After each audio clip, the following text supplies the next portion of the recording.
Welcome. I'm Reverend Montclair, and this is Monday Church with Reverend Montclair. In the wake of the No King's Day protest, we have some, reckoning to do. And that is that we are at approximately 2.5% of the population that turned out for protest. This is the largest protest in American history this past Saturday. And according to researcher and professor at Harvard University, Erica Chenoweth,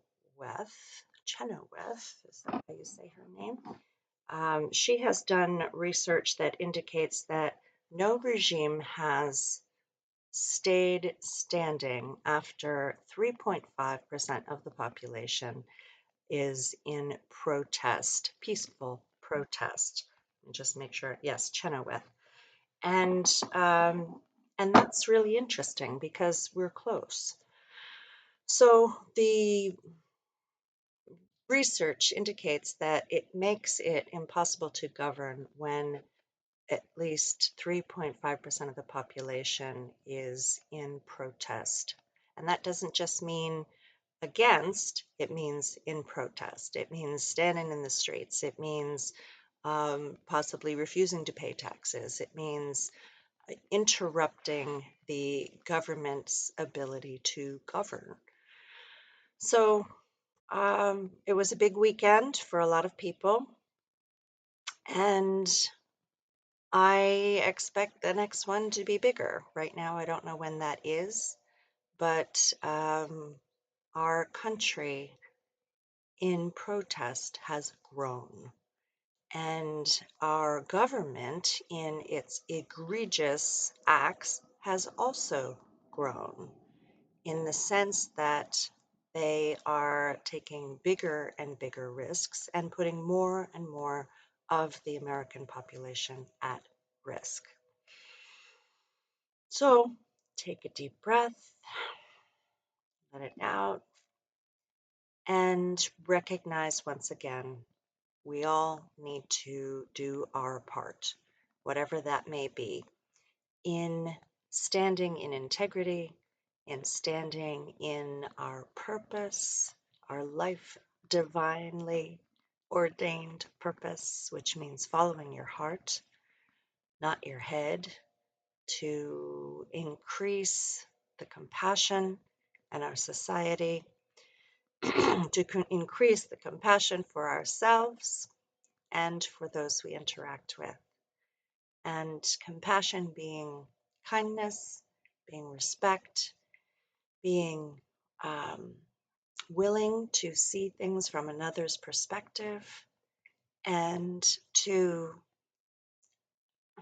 basically see, my voice is going, see the holy in others. Drink your water,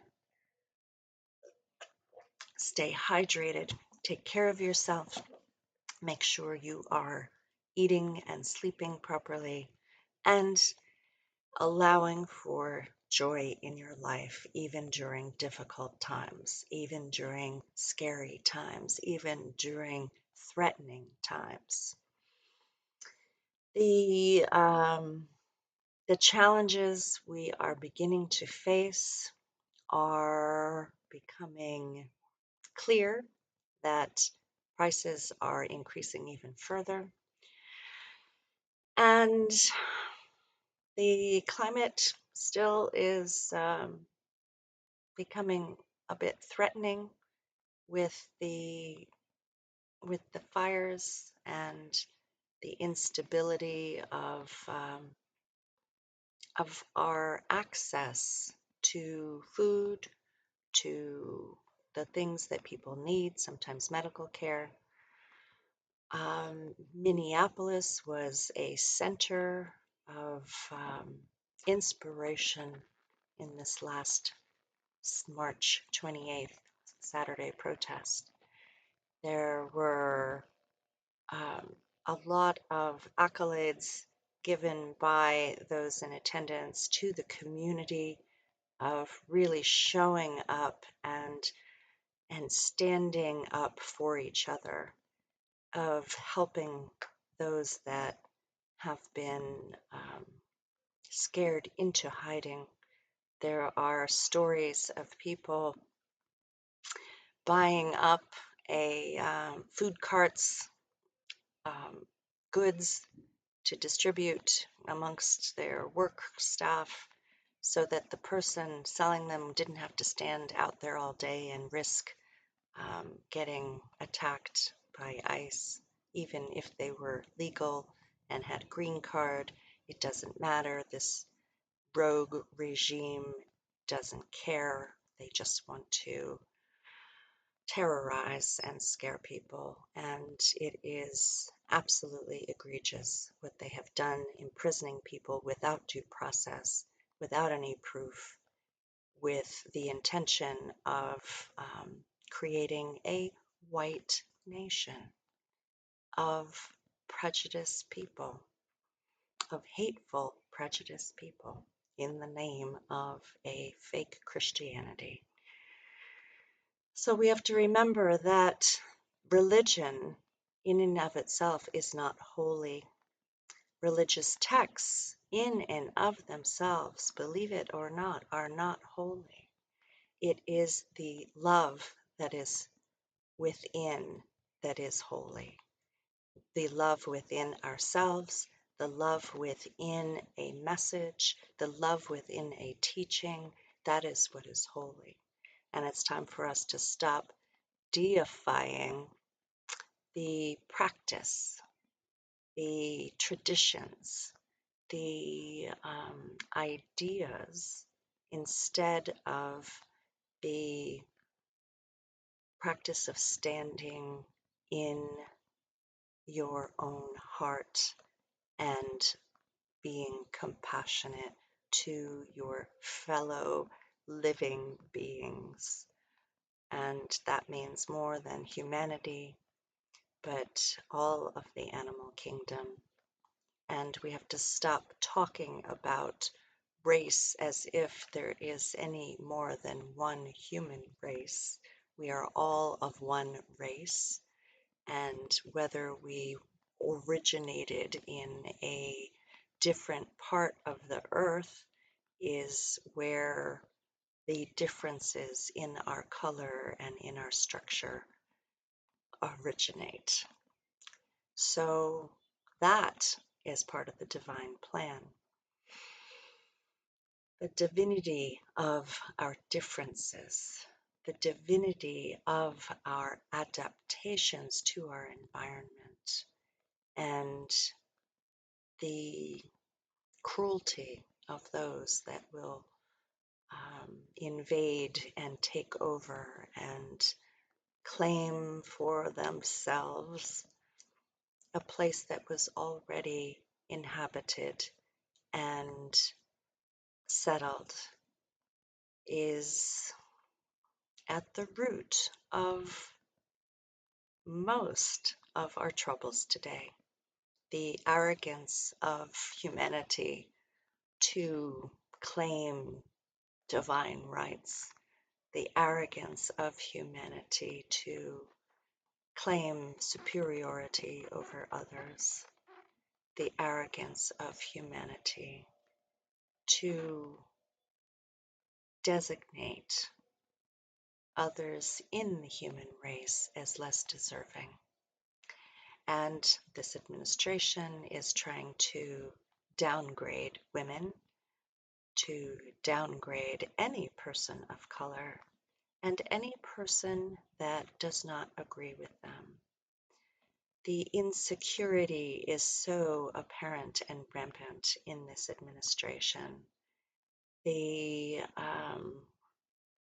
lack of heart, the lack of courage, the lack of human decency. So it is our time to stand up in whatever way we can to not only resist, but to persist in choosing love over fear, love over hate, love over dominance, love over extraction, love over condescension, love over domination. If I said that, it's worth saying twice. So be kind to yourself today, even if you didn't go to a protest. I did not. I was working. Um, Even if you did not wake up to the egregious acts of this administration until recently, be kind to yourself. It's okay to be a late bloomer or a late learner. It's okay to have been deceived and recognize that deceit. It is important that we now, at this time, stand in truth and speak truth, as they say, to power or to those who choose to disempower. So today, be you, be who you are, truly and fully, and be brave in being who you truly are. And it's not about image. It's not about um, it's not about being popular. It's not about likes. It's about love. And that kind of self-love where you enforce your boundaries, not to keep people out, but to keep your integrity, to keep your vision, to keep your peace. So be at peace in yourself, and when you protest, be peaceful. Do not let the instigators make you angry, and stand strong in truth, in love, and in who you are. So much love to you all on this day, and I'll see you next time. I am Reverend Montclair. I am an interfaith minister, and this is Monday Church with Reverend Montclair. I will catch you on the next time that I speak, and till then, may you walk in beauty, with beauty before you, with beauty behind you, with beauty above you, with beauty all around you, and with beauty below you, under your feet. May you walk. Thanks for tuning in, and blessed be your path in this life at this time. And share the love, choose love, be the love. Thank you.